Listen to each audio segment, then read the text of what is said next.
December 23rd, 1919.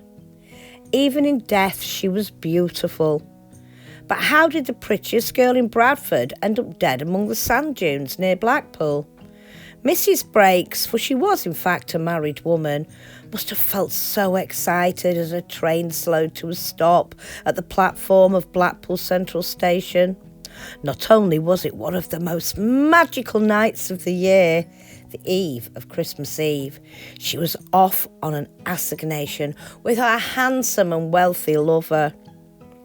After checking into the Palatine Hotel, Kathleen, who preferred to be known as Kitty, dined alone, before styling her long brown hair, adding a slick of lipstick, then slipping on her coat in readiness to catch a tram.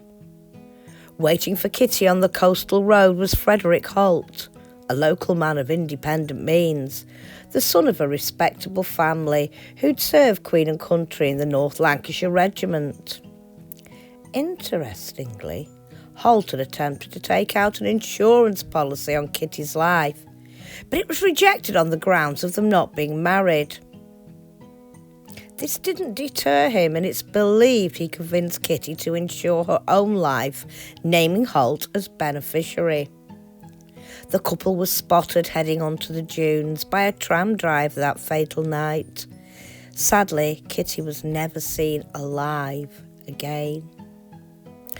At the trial, Fred appeared blasé about his crime. Huge crowds gathered at Manchester Assize to hear his fate.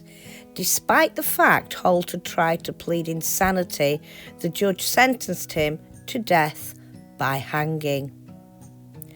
An unremorseful Holt went to the gallows at Strangeways on the 13th of April 1920. Although he maintained his innocence, his demeanour remained nonchalant.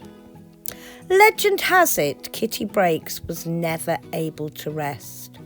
For around Yuletide, on bitter winter nights, the apparition of a beautiful, melancholic, weeping woman has been reportedly witnessed, wandering round the area where her lifeless body was discovered. Old coastguards swore the dunes remembered her. One December night, when the wind shrieked like a widow robbed of sleep, a solitary figure was seen drifting between the marram grass.